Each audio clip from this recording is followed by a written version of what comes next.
base of a right prism is trapezium.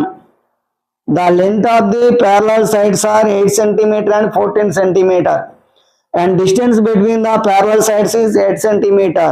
If the volume of the prism is 1056, then height of the prism.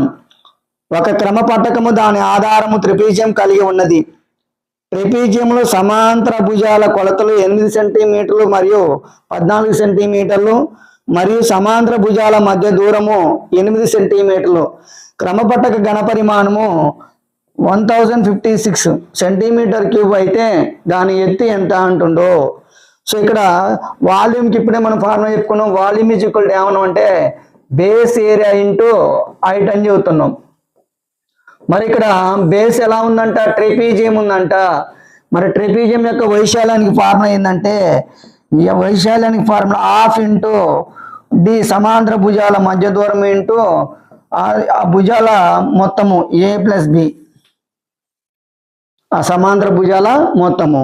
చూడండి ఇక్కడ మరి area half into, so ఏ సమాంతర భుజాల మధ్య దూరము 8 సెంటీమీటర్లు. సో 8 ఇంటూ సమాంతర భుజాల మొత్తము 8 + 14. సో మరి దీని యొక్క హైట్ ఇచ్చిండా, మనకి హైట్ తెలియదు. ఇప్పుడు ఫైండ్ అవుట్ చేయాల్సింది ఏంటంటే దాని యొక్క హైట్, క్రమపట్టకం యొక్క హైట్ ఫైండ్ అవుట్ చేయాలి. హైట్ తెలియదు కాబట్టి హెచ్ అనుకుందాం.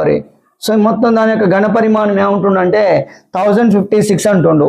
దాని యొక్క ఘనపరిమాణము 1056.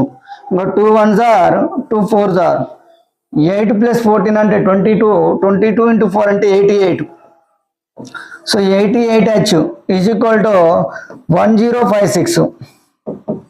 1056 H ఈజ్ ఈక్వల్ టు ఏమవుతుందంటే 1056/88. 1056/88. సో 88 చూడండి, ఇక్కడ 6 ఉంది. 6 ఉందంటే ఇది 7తో ఉన్న 7 8s are 56, 2తో ఉన్న క్యాన్సిల్ అవుతుంది. ఇక్కడ చూడండి అన్ని కూడా 0.6 పాయింట్లు ఉన్నాయి. 12తో చూద్దాం.